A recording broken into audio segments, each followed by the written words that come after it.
Welcome back, it's Nine, and today we have a big PlayStation video for you guys, and we're going over two major interviews, one with TASS, and this is a Russian news agency, and we're also going over another one that comes from GQ, and they're both with Jim Ryan. So we're just going to be highlighting the major stuff in here. They are very long, and so that's why I'm just going to highlight the major points, but I will have them in the description for you guys who do want to go and check that out. Now, before we get into that, if you haven't subscribed already, please hit that subscribe button, hit that notification bell to get notified about all my upcoming videos, and hit the like button. It helps the channel a ton. Now, let's get right into this, and we're going to start with the article that comes from the Russian news agency. So when Jim Ryan was asked, how do you feel after a major tech launch in this crazy year? Jim Ryan says, before we started production, we had to do all the manufacturing preparations by camera remotely. That's crazy to think of when you talk about a console like the PlayStation 5, something so huge that has so much riding on it, and they had to basically work in a way that they've never worked before, as most people have with this crazy pandemic that's happening. So it's really interesting to hear that that's something new that we never knew. He is then asked, 1 week after the launch on select markets, how are sales doing? And Jim Ryan says everything is sold. Absolutely everything is sold. And he says he's spending a lot more time on trying to increase supply to meet the demand. So it's clearly not a problem at all for them to sell these consoles off the shelves, and we didn't expect that it was going to be a problem. Obviously, this is something that a lot of people were looking forward to, and typically at the launch of a console, it's not hard to sell out of the consoles. It's really not, especially with a product like the PlayStation 5.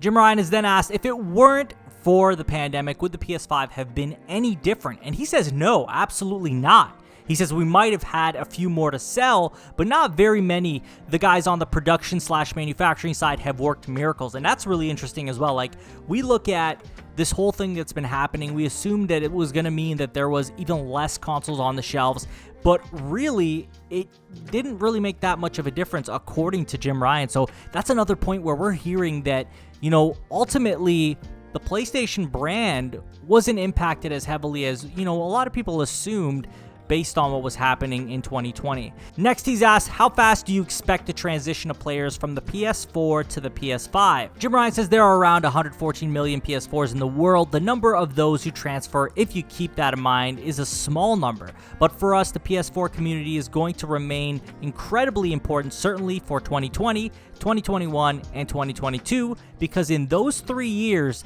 that will be the larger PlayStation community. So it sounds like they're going to still put a focus on the PS4 from now all the way till 2022. Is that all of 2022 or just part? We don't know yet, but it's interesting to see that, you know what, they're very much going to support the PS4 even going into the next few years. And I'm sure a lot of people will be very happy to hear that.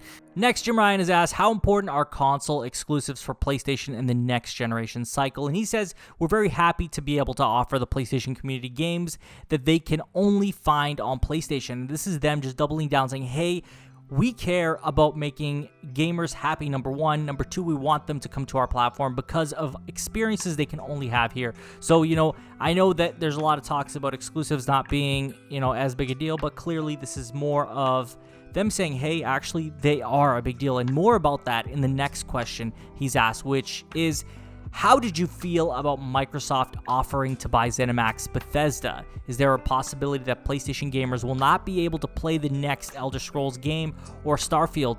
Jim Ryan says that's a decision that is out of our hands. We will wait and see what happens. I look forward to learning about that. He talks about how he cares about organic growth, selectively acquiring companies that really fit in this PlayStation studios, which basically, we've heard him say that before. That's pretty much their motto is, hey, we're not just trying to go out here and buy everybody. We want to build. We want to have organic growth. We want to buy companies that make sense rather than just buying companies to buy companies. Next up, he's asked, there have been opinions that AAA games, which take years and millions of dollars to produce, are just too expensive and are losing their appeal in business terms. What do you think? And he says market for AAA games have never been stronger, and that's actually very true. He also goes on to say the opportunity for those blockbuster games to become even more realistic and to blur the lines between some of those forms of entertainment, it could actually point to even better days for those big blockbuster games. The story will be better, the sense of immersion greater. So I go the other way. I think the best days for these sorts of games that we make and we pride ourselves on, those best days may yet be to come. Jim Ryan has asked, how will you respond to Microsoft's Game Pass? And this is a big one. You know, we talked about Game Pass being huge. You know, it's pretty successful.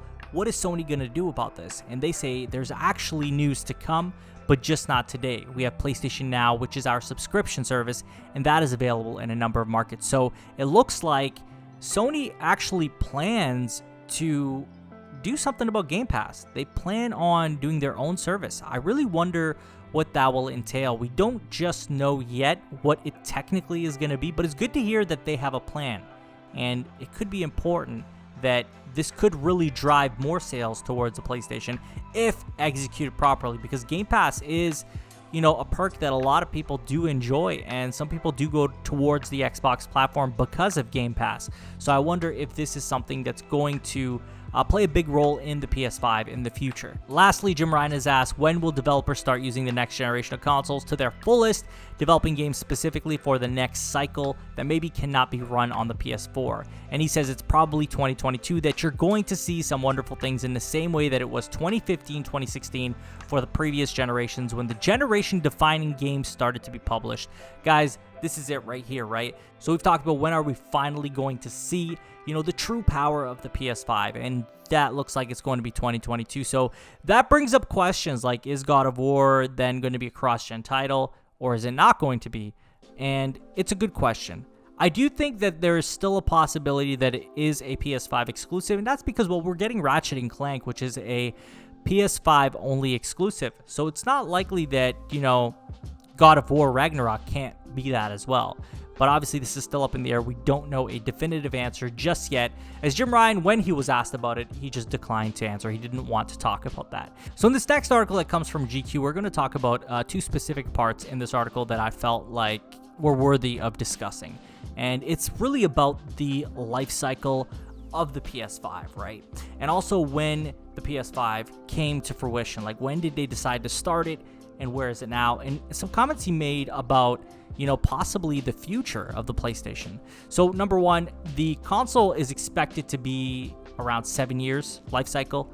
And that's kind of normal. That's what we've come to expect with PlayStation consoles and just consoles in general.